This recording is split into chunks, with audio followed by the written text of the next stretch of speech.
Hello everyone and welcome to triple I Q. और आज मैं आपको कुछ बहुत ही इंपॉर्टेंट टर्म्स बताऊंगा जो कि इलेक्ट्रिकल मशीन से है। यहाँ से आपका पर यूनिट सिस्टम स्टार्ट हो रहा है। ऑलरेडी मैंने आपको एक लेक्चर दिया था इसके ऊपर, तो अगर आप वहाँ से नहीं समझ पा रहे हैं तो ये आपका पूरा पूरा बेसिक कॉन्सेप्ट क्लियर कर देगा। और पर यूनिट सिस्टम एक बहुत ही ईजी टॉपिक है, तो इसके लिए आप नर्वस नहीं होइएगा। आपने पढ़ा नहीं है कभी भी, इसलिए आपको हर एक चीज़ हार्ड लगता है। जब आप सीख जाते हैं उस चीज़ को तो आपके लिए वो ईजी होता है। तो हमेशा जो चीज़ नहीं पता है उसको कभी भी ऐसा नहीं सोचिए कि बहुत ही हार्ड होगा, ठीक है। हर एक चीज़ ईजी है। जो समझ जाता है कॉन्सेप्ट को उसके लिए ईजी हो जाता है, जो नहीं समझ पाता है वही उन लोगों के लिए हार्ड होता है, ठीक है। तो अभी पर यूनिट सिस्टम में कुछ नहीं, हम लोग स्केलिंग करते हैं। अब क्वेश्चन आता है कि स्केलिंग करने का जरूरत क्यों पड़ा। तो सबसे पहले एक एग्जांपल लेते हैं हम लोग। मान लेते हैं आपको अपना खुद का एक घर बनाना है और ये आपने कहीं ना कहीं जमीन लिया है, ठीक है। और इस जमीन का कुछ ना कुछ लेंथ होगा। मान लेते हैं 30 फीट जो है आपका इसका लेंथ है और 20 फीट इसका ब्रेथ है।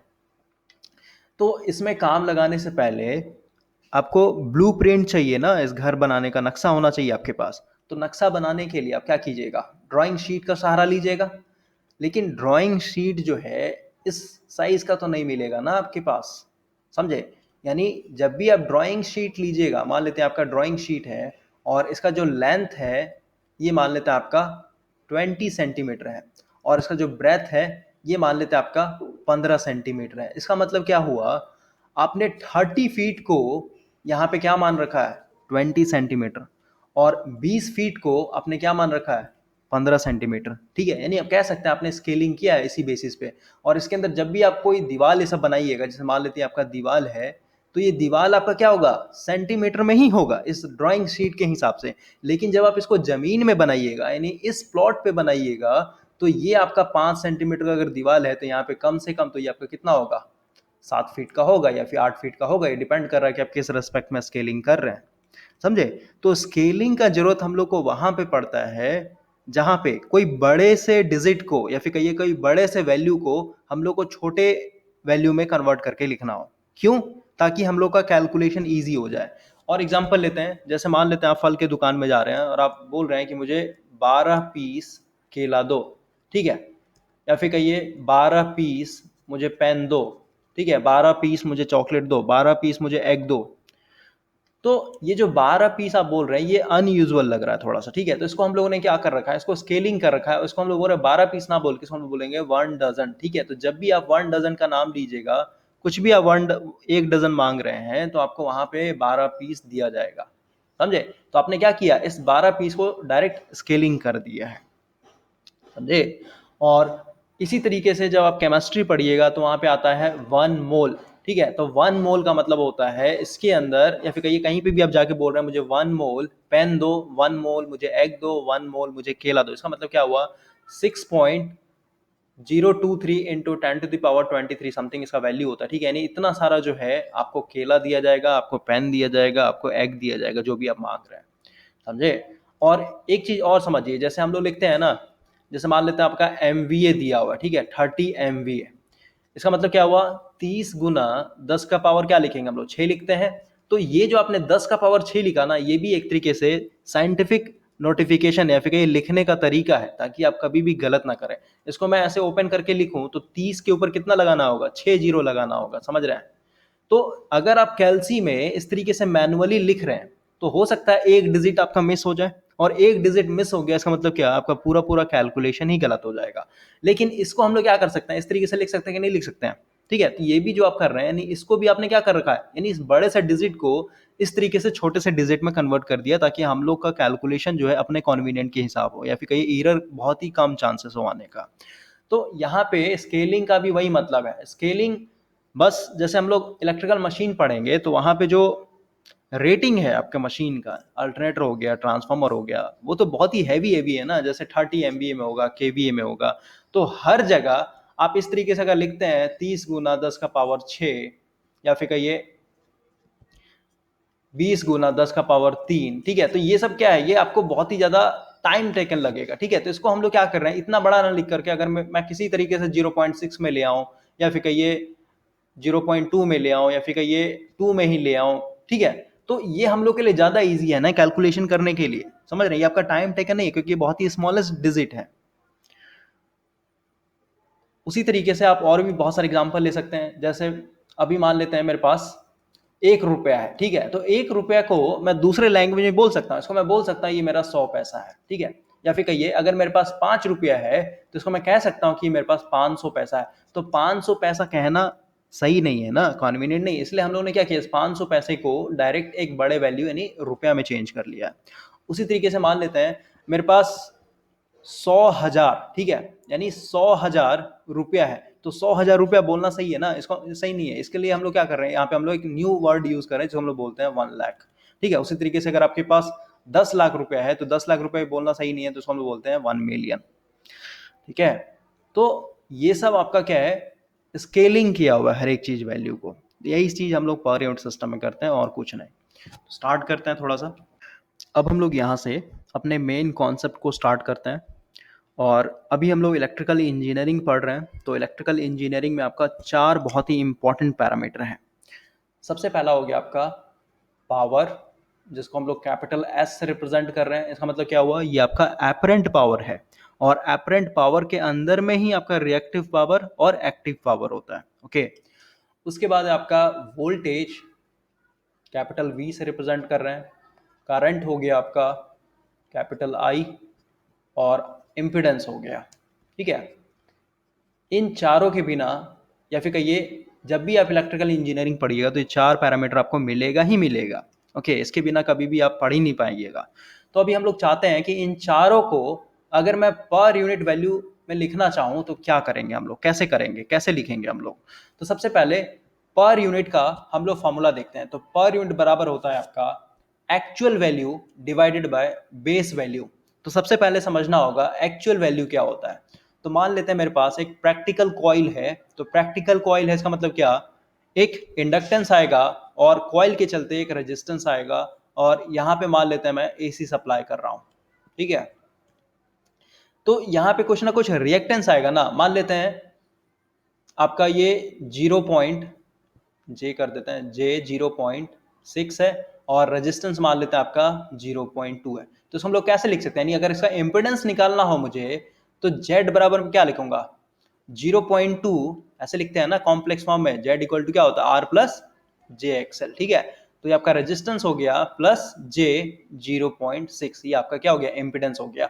तो ये जो आपका वैल्यू आया है, या फिर कहिए रेजिस्टेंस का 0.2 है, रिएक्टेंस का आपका 0.6 है, क्या है आपका एक्चुअल वैल्यू है। नाम से ही पता चल रहा है, एक्चुअल मतलब जो रियल में आपका आ रहा है वाइंडिंग के चलते हैं, ठीक है। तो एक्चुअल वैल्यू में कभी भी आपको प्रॉब्लम नहीं होना चाहिए। और एक चीज और बताइए मुझे, ये एक्चुअल वैल्यू है तो ये कभी भी चेंज हो सकता है, ये कभी भी चेंज नहीं होगा, ये हमेशा क्या होगा, कांस्टेंट होता है।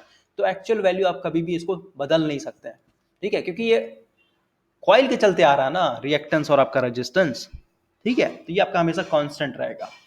अब बचा यहाँ पे बेस वैल्यू, तो बेस वैल्यू आपको खुद से एज्यूम करना पड़ेगा। एक चीज और इंपॉर्टेंट पॉइंट है, यहाँ पे आपने 4 पैरामीटर पढ़ा, तो मान लेते हैं मुझे अभी इम्पिडेंस का पर यूनिट वैल्यू निकालना है, ठीक है। तो अभी पर यूनिट वैल्यू बराबर क्या, अभी फॉर्मूला पढ़ा आपने, actual value divided by base value, ठीक है। यहाँ पे हमेशा ध्यान रखिएगा जब आप Z का यानी इम्पिडेंस का पर यूनिट वैल्यू निकाल रहे हैं, तो यहाँ पे एक्चुअल वैल्यू क्या होगा, इम्पिडेंस का ही होगा, और बेस वैल्यू भी क्या होगा, इम्पिडेंस का ही होगा। उसी तरीके से अगर आप वोल्टेज का पर यूनिट सिस्टम निकाल रहे हैं, तो यहाँ पे आपका एक्चुअल वैल्यू वोल्टेज का ही होना चाहिए, ओके, और जो आपका बेस वैल्यू होगा ये भी आपका वोल्टेज का ही होना चाहिए। उसी तरीके से करंट निकाल रहे हैं, या फिर कहिए आप यहाँ पे पावर निकाल रहे हैं, तो जो भी आप निकाल रहे हैं वहां पे एक्चुअल वैल्यू उसी का होना चाहिए और बेस वैल्यू भी उसी का होना चाहिए। ये इंपॉर्टेंट पॉइंट है। अब देखिए, अगर मुझे इन चारों को पर यूनिट सिस्टम में लेकर के आना है, तो मुझे किसी दो को बेस मानना पड़ेगा। किसी भी दो को आप मान सकते हैं, पावर को मान लीजिए, करंट को मान सकते हैं, इंपिडेंस को मान सकते हैं, पावर को मान सकते हैं, नहीं, दो का कॉम्बिनेशन होना चाहिए, कोई भी आप मान सकते हैं। तो अभी समझने के लिए मैं यहाँ पे पावर को बेस मान लेता हूँ, ठीक है। सबसे पहला हो गया पावर, यानी इसको हम लोग एस बेस, यहाँ पे बी मैंने लिख दिया, मतलब क्या, ये आपका बेस पावर है। और यहाँ पे वोल्टेज को मान लेते हैं, किसी दो को आपको बेस मानना पड़ेगा, तो ये मान लेते हैं आपका VB है, ठीक है। तो अभी ये दो आपने मान लिया तो ऑटोमेटिक क्या होगा, I और Z आपको मिल जाएगा। कैसे? अगर हम लोग I बेस की बात करें, नहीं I बेस अगर मुझे चाहिए तो I इक्वल टू क्या होता है, वोल्टेज डिवाइडेड बाय Z, ठीक है। तो यहाँ पे अभी देखिए ये फॉर्मूला फेल हो जाएगा, दूसरा वाला फॉर्मूला लगा लेते हैं। आपको पता है पावर इक्वल टू होता है वोल्टेज इनटू करंट, ठीक है। तो अभी पावर का बेस वैल्यू पता है आपको, यहाँ पे मैं S बेस लिख देता हूँ, वोल्टेज भी आपका V बेस मान रखा है, तो यहाँ से I बेस निकलेगा कि नहीं निकलेगा, बोलिए। I बेस बराबर क्या हो जाएगा आपका, S base divided by V base. Okay, कहने का मतलब क्या है, अगर आपने दो को मान लिया ना बेस, तो बाकी दो का आपको बेस मिल जाएगा, समझे। उसी तरीके से अगर आप जेड बेस निकालना चाहते हैं तो जेड बेस बनाओ, क्या होगा आपका, एक फॉर्मूला है आपको पता होगा, पावर इक्वल टू होता है V square divided by Z. Okay, तो देखिए तो यहाँ पे एस बेस मुझे पता है, वी बेस मुझे पता है, तो जेड बेस नहीं निकल जाएगा, समझ रहे हैं। यहाँ से जेड बेस क्या हो जाएगा आपका, ये हो जाएगा आपका वी बेस का square divided by S base. Okay, तो सिर्फ दो को आप बेस मान लीजिए, बाकी आपका जो दो बचा हुआ है वो भी आपका ऑटोमेटिक फाइंड आउट हो जाएगा। उसी तरीके से आप कोई और ले लीजिए, अभी इस बार करंट ले लीजिए और वोल्टेज ले लीजिए, कोई प्रॉब्लम नहीं होना चाहिए। इसको थोड़ा सा हम लोग न्यू पेज में आते हैं।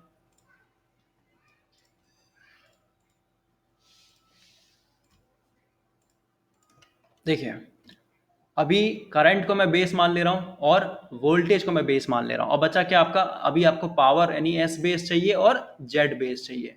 सबसे पहले हम लोग जेड बेस की बात करें तो जेड बेस बराबर क्या होना चाहिए, जेड इक्वल टू क्या होता है, वोल्टेज यानी V base divided by I base, ठीक है। तो ये आपको ऑटोमेटिक जेड बेस मिल जाएगा। उसी तरीके से अगर आपको एस बेस चाहिए तो एस बेस कैसे निकालेंगे, अब आपका जो बेसिक फॉर्मूला है यहाँ पे, जैसे V equal to I into R, power equal to V square divided by R. एक और फॉर्मूला होता है power equal to I square into R, ठीक है। एक और फॉर्मूला है power equal to V I. तो आपको यहाँ पे दिमाग लगाना है कि कौन सा हम लोग यहाँ पे पावर का फॉर्मूला लगाएं कि हम लोग को वोल्टेज और करंट के हिसाब से मिल जाए, ठीक है, क्योंकि यही दो वैल्यू है ना, इसी पे आपको निकालना है।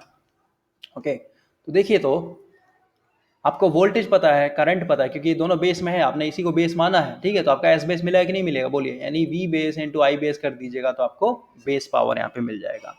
अब क्वेश्चन आता है बेस पावर क्यों निकाल रहे हैं, चारों का बेस निकालना क्यों जरूरी, क्योंकि अभी जस्ट मैंने आपको बताया ना, जब भी आप पर यूनिट सिस्टम में वैल्यू चाहते हैं इम्पिडेंस का या फिर वोल्टेज का या फिर कहिए करंट का या फिर कहिए पावर का, तो यहाँ पे फॉर्मूला में बेस वैल्यू तो आ रहा है ना, किसका बेस वैल्यू, अगर इंपेडेंस निकाले तो इंपेडेंस का बेस वैल्यू, वोल्टेज निकालो तो वोल्टेज का बेस वैल्यू, करंट निकाले तो करंट का बेस वैल्यू, ठीक है, और पावर निकालिएगा तो पावर का बेस वैल्यू। तो सबसे पहला स्टेप होता है आपको जो भी पैरामीटर को पर यूनिट में कन्वर्ट करना है उसका बेस वैल्यू पता होना चाहिए, और एक्चुअल वैल्यू तो आपको क्वेश्चन में दिया हुआ ही रहेगा, ठीक है। तो बस यही कॉन्सेप्ट है और कुछ नहीं। अब हम लोग थोड़ा सा यहाँ पे न्यूमेरिक वैल्यू से सॉल्व करके समझने की कोशिश करते हैं। देखिए मान लेते हैं हम लोग के पास एक ट्रांसफार्मर है और इस ट्रांसफार्मर का आपका रेटिंग दिया हुआ है, ये आपका प्राइमरी वाइंडिंग हो गया और ये मान लेते हैं आपका सेकेंडरी वाइंडिंग है। इधर का वोल्टेज मान लेते हैं 11 kV है और ये आपको कन्वर्ट करके दे रहा है 200 वोल्ट लेके चलते हैं ताकि आपका कैलकुलेशन ईजी हो जाए।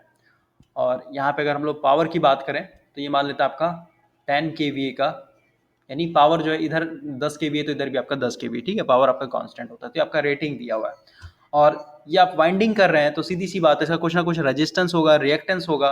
तो मान लेते हैं आपका जो प्राइमरी साइड का जो रेजिस्टेंस है ये मान लेते हैं आपका 8 ओम है और जो रिएक्टेंस है ये मान लेते हैं आपका 2 कर लेते हैं, ठीक है, 2 ओम है। तो अभी आपको यहाँ पे R1 का पर यूनिट वैल्यू बताना है और X1 का पर यूनिट वैल्यू बताना है। कैसे निकालिएगा, तो सबसे पहले हम लोग R1 की बात करते हैं। R1 का पर यूनिट वैल्यू क्या होगा, फॉर्मूला लिखिए, ये होगा आपका एक्चुअल वैल्यू, तो यहाँ पे क्या लिखना होगा, R एक्चुअल, ठीक है, रेजिस्टेंस का actual value divided by resistance का बेस वैल्यू, ठीक है। यहाँ पे R बेस में लिख देता हूँ। एक्चुअल वैल्यू तो आपका दिया हुआ है 8 ओम, तो यहाँ पे सबसे पहले 8 ओम मैं लिख देता हूँ, नो प्रॉब्लम। और अभी मुझे बेस वैल्यू निकालना है, ठीक है। और अभी जस्ट मैंने बताया कि ट्रांसफार्मर जब आप पढ़िएगा तो उसमें क्या आएगा आपका, 4 पैरामीटर आएगा, पावर भी आएगा, वोल्टेज भी आएगा, करंट भी आएगा और इम्पीडेंस भी आएगा। तो मुझे अभी 2 को बेस मानना पड़ेगा, ठीक है। तो अभी मैं पावर को बेस मान लेता हूं, और पावर को जरूरी नहीं, आप कुछ भी मान लीजिए। जैसे मान लीजिए पावर को यहाँ पे मैं 5 केवीए मान लेता हूँ, ठीक है, ये आपका बेस वैल्यू हो गया। और एक वोल्टेज को मान लेता हूं मैं, तो वोल्टेज को मान लेते हैं यहाँ पे 11 केवी की रहने देते हैं, कोई दिक्कत नहीं है, कुछ भी आप मान सकते हैं। कैलकुलेशन इजी करने के लिए यहाँ पे मैं 10 मान लेता हूँ, ठीक है, 10 केवी।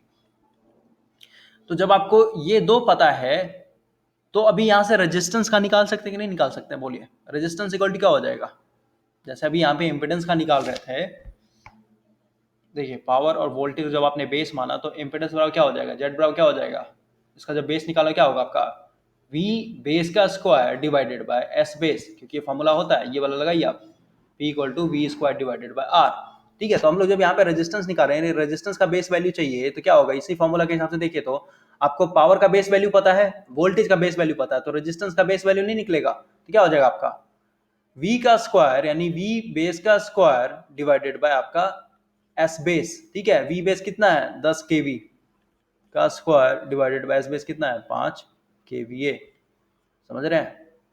तो ये वैल्यू, सॉरी यहाँ पे सिर्फ ये होगा, ये वैल्यू हम लोग क्या करेंगे यहाँ पे पुट करेंगे, यहाँ पे मैं लिखता हूँ R1 पर यूनिट बराबर क्या हो जाएगा 8 ओम, जो कि एक्चुअल वैल्यू है, डिवाइडेड बाय आपका यहाँ पे आर बेस, तो आर बेस क्या है ये वाला वैल्यू है, तो ऊपर में 5 केवी चला जाएगा, 5 गुना यहाँ पे क्या कर देता हूँ मैं 10 का पावर 3 कर देता हूँ, क्योंकि वीएम हम लोग स्टैंडर्ड यूनिट में लाना होता है, और ये क्या है 10 गुना 10 का पावर 3 स्क्वायर है, तो 10 गुना 10 का पावर 3, ठीक है। एक से एक कैंसिल आउट हो जाएगा, उसके बाद आप कैल्सी में डाल करके इसको सॉल्व कीजिएगा, 5 दूनी 10 कर लीजिए, ये आपका 4 हो जाएगा, ठीक है। जो भी वैल्यू आएगा वो क्या हो गया आपका पर यूनिट में आ गया है, ठीक है।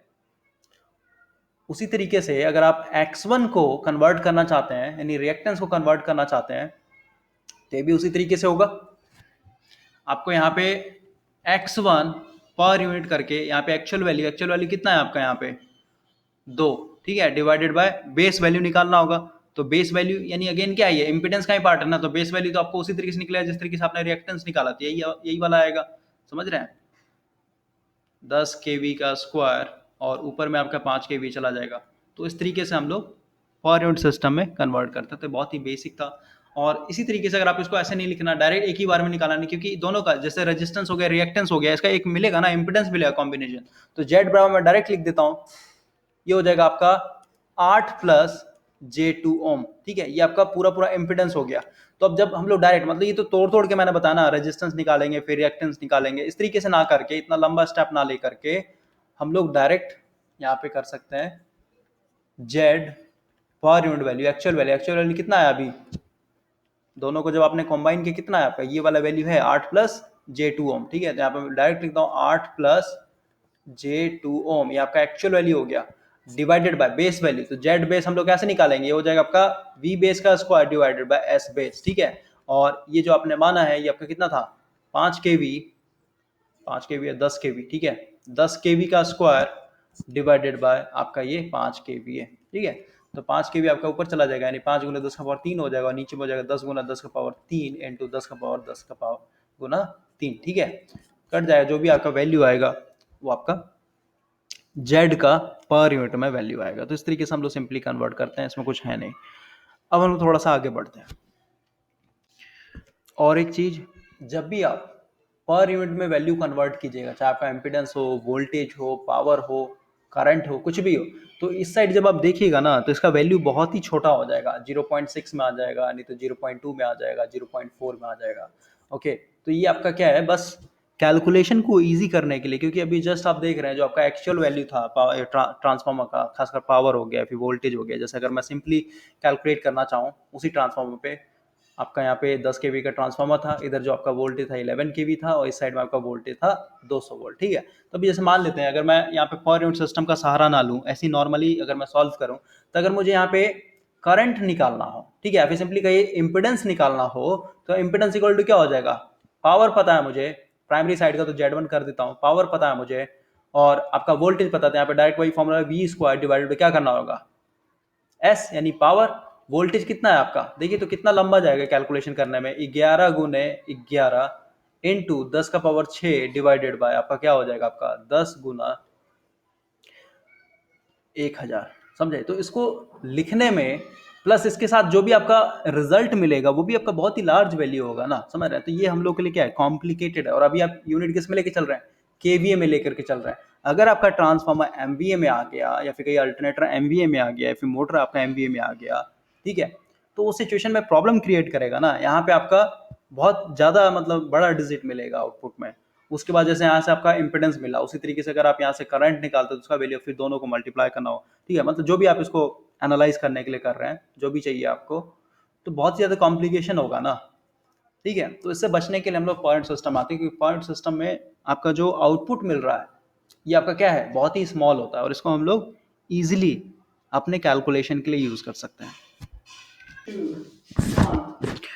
देखिए, एक और इम्पॉर्टेंट कॉन्सेप्ट है, जब भी आप जे बी गुप्ता का न्यूमेरिकल सॉल्व कीजिएगा, खासकर पावर सिस्टम का, तो वहाँ पे एक फॉर्मूला आपको याद करना होगा, और ये है आपका Z per unit new equal to Z per unit old into V base old divided by V base new का whole square into S base new divided by S base old, ठीक है। तो ये फॉर्मूला आपको याद करने का जरूरत नहीं है, आप इसको मैनुअली भी बना सकते हैं। और ये इम्पिडेंस की बात हो रही है यहाँ पे, इसलिए मैंने यहाँ पे जेड पर यूनिट लिखा हुआ है यहाँ पे भी, ठीक है। तो अभी थोड़ा सा पेशेंस रखिए, आपको समझ में आएगा, या फिर कहीं ये फॉर्मूला आया कहाँ से ये समझ में आएगा। तो सबसे पहले हम लोग एक क्वेश्चन सॉल्व करते हैं।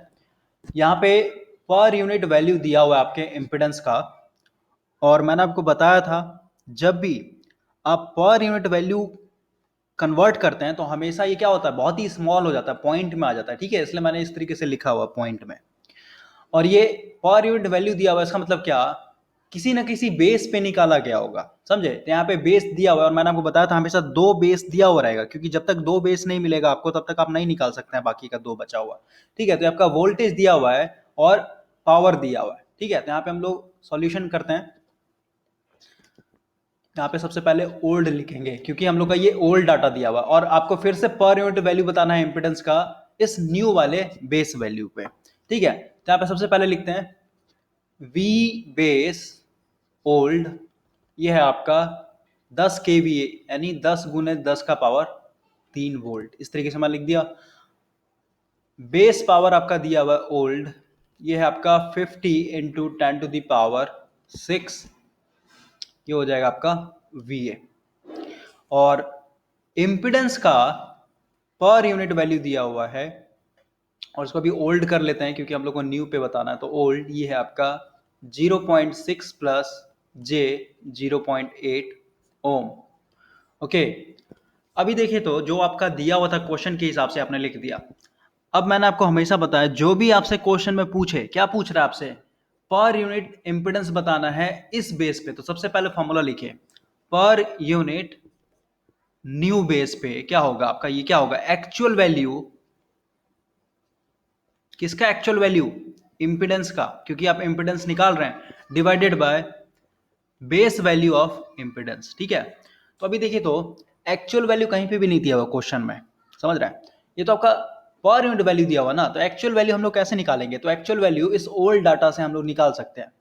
अगर हम लोग यहाँ पे फॉर्मूला लिखें, पर यूनिट बराबर ये होता है आपका Z actual divided by Z base, समझ रहा है। यहाँ पे अगर हम लोग जेड बेस की बात करें, क्योंकि यहाँ पे वैल्यू पुट करना है ना हम लोग को, तो जेड बेस इस डाटा से निकाल सकते हैं, यानी जेड बेस यहाँ पे ओल्ड कर लेते हैं, क्योंकि ओल्ड डाटा से हम लोग निकाल रहे हैं। क्या होगा आपका वोल्टेज का स्क्वायर, यानी वी बेस का square divided by S base. V base आपका दिया हुआ है यहाँ पे, ठीक है, 10 गुना 10 का पावर 3 का whole square divided by S base आपका दिया हुआ है 50 गुना 10 का पावर 6। इसको जब आप सॉल्व कीजिएगा तो यहाँ से आपका जेड बेस मिल जाएगा, ये आएगा आपका 2, ठीक है। और ये कौन सा, ओल्ड, क्योंकि ओल्ड डाटा पे आप निकाल रहे हैं, समझे। तो अब देखिए, तो इस ओल्ड वाले डाटा से आपका पर यूनिट वैल्यू दिया हुआ है जेड बेस आपको पता चल गया, तो यहाँ से आपका जेड एक्चुअल नहीं निकलेगा, बहुत इजीली आप निकाल सकते हैं। यहाँ पे लिखता हूं मैं, जेड एक्चुअल बराबर हो जाएगा आपका जेड पर यूनिट ओल्ड, क्योंकि ओल्ड पे काम कर रहे हैं हम लोग, इनटू जेड बेस ओल्ड। ठीक है, आपका वैल्यू दिया हुआ है ये 0.6 प्लस जे 0.8 इनटू ओल्ड कितना है आपका यहाँ पे 2। इसको जब आप सॉल्व कीजिएगा तो यहाँ से आपका जेड एक्चुअल आ जाएगा 1.2 प्लस जे 1.6 ओम। ठीक है, ये आपका आ गया जेड एक्चुअल। और अभी जस्ट मैंने आपको बताया एक्चुअल वैल्यू कभी भी चेंज नहीं होता है, ये आपका हमेशा कांस्टेंट होगा। अब हम लोग अपने न्यू डाटा पे आते हैं। तो न्यू डाटा के हिसाब से मुझे Z per unit new find out करना ना, तो क्या होगा एक्चुअल वैल्यू। तो एक्चुअल वैल्यू तो अभी मैंने कैलकुलेट कर लिया, तो एक्चुअल वैल्यू की जगह मैं ये लिख देता हूँ 1.2 plus J 1.6, okay, divided by Z base. तो जेड बेस कौन सा होना चाहिए, न्यू, क्योंकि हम लोग न्यू पर यूनिट वैल्यू निकाल रहे हैं ना। तो ये जेड बेस कैसे निकालेंगे, आपको यहाँ पे 2 दिया हुआ ना, देखिए 2 वैल्यू दिया हुआ है आपका। ठीक है, तो यहाँ पे आप जेड बेस न्यू निकाल सकते हैं। क्या होगा आपका, ये हो जाएगा आपका v बेस का स्क्वायर, और ये कौन सा न्यू वाला, ठीक है, क्योंकि हम लोग न्यू कैलकुलेट कर रहे हैं, और ये हो जाएगा आपका s बेस न्यू। देखिए तो यहाँ पे हम लोग लिखेंगे डायरेक्ट, थोड़ा सा मिटा देता हूं मैं, स्पेस हो जाएगा इधर।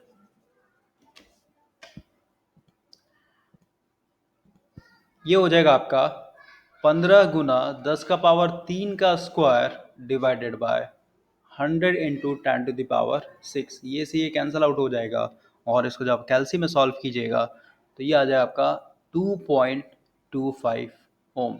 ठीक है, ये आपका यहाँ पे वैल्यू पुट होगा 2.25 ओम। अब देखिए तो ये आपका कॉम्प्लेक्स में है, और ये आपका कह सकते हैं डेसिमल में। ठीक है, यानी इसको आपको चेंज करना हो किस में, पोलर फॉर्म में चेंज करना हो। पोलर फॉर्म में जब इसको चेंज किया तो मैग्नीट्यूड होगा और एंगल होगा, तो इसको मैं डायरेक्ट यहाँ पे लिखता हूँ, ये आ जाएगा आपका 2 एंगल 53.13 डिवाइडेड बाय आपका 2.25। अब इसको आप डिवाइड कर लीजिए इजिली, ये आ जाएगा आपका 0.88 एंगल, ये हो जाएगा आपका 53.13।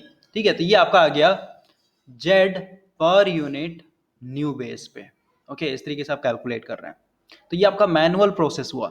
अब मुझे अगर एक ही फॉर्मूला के साथ अगर करना हो तो हम लोग कैसे करेंगे, देखिए देखिए अब हम लोग डायरेक्ट अपने फॉर्मूला के ऊपर आते हैं, और आपको यहाँ पे क्या निकालना था इस क्वेश्चन के हिसाब से, per unit value of impedance किसके ऊपर, न्यू डाटा के ऊपर। ठीक है, ये क्या फॉर्मूला होता है आपका, एक्चुअल वैल्यू यानी इम्पिडेंस का एक्चुअल वैल्यू डिवाइडेड बाय आपका जेड बेस न्यू पे।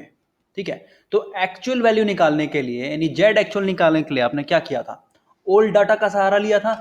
ठीक है, तो अभी मैं साइड में लिखता हूं जेड एक्चुअल अगर मुझे चाहिए, और ये एक्चुअल वैल्यू क्या होता है, ओल्ड और न्यू नहीं होता, सिर्फ एक्चुअल वैल्यू ही होगा। ठीक है, ये क्या लिखेंगे हम लोग, आपको पता है पर यूनिट ओल्ड के हिसाब से ये होता आपका एक्चुअल वैल्यू किसका, इम्पिडेंस का, डिवाइडेड बाय बेस वैल्यू। ठीक है, किसका, ओल्ड वाला, क्योंकि ओल्ड डाटा से निकाला ना आपने।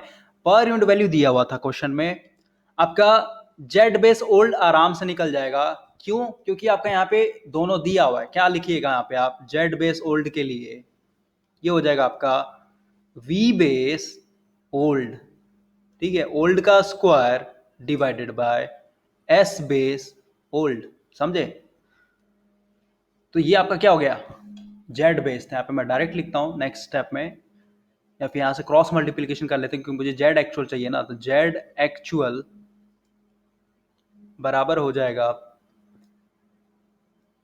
जेड पर यूनिट ओल्ड, और ये इनटू हो जाएगा जेड बेस। ठीक है, और जेड बेस के जब मैं डायरेक्ट ये वैल्यू पुट कर दूं, क्या हो जाएगा, इनटू वी बेस ओल्ड का square divided by S base old.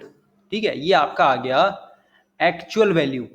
तो एक्चुअल वैल्यू की जगह मैं डायरेक्ट यहाँ पे पुट कर देता हूँ, ये हो जाएगा Z per unit old into V base old का square divided by S base old, ठीक है, डिवाइडेड बाय, अब ये है क्या है, जेड बेस न्यू। तो न्यू बेस आप कैसे निकालिएगा, इस डाटा के हिसाब से निकालिएगा।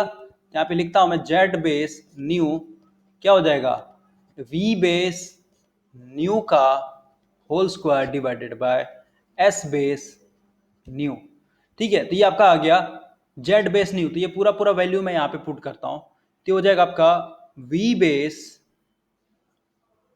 न्यू का whole square divided by S base new. ठीक है, तो ये जो है आपका कहाँ चला जाएगा, ऊपर चला जाएगा। ठीक है, और ये वाला जो है इसके साथ मल्टीप्लाई हो जाएगा, ये वाला ऊपर में आ जाएगा और ये वाला इसके साथ मल्टीप्लाई हो जाएगा। तो इसको मैं रीअरेंज यहाँ पे करके लिखता हूँ, मिटा देते हैं यहाँ पे, ये आपको डायरेक्ट मिल जाएगा यहाँ पे Z per unit new data पे, ये हो जाए आपका Z per unit old into V base old का square into S base new, और नीचे में आ जाएगा आपका divided by S base old into V base new का होल स्क्वायर।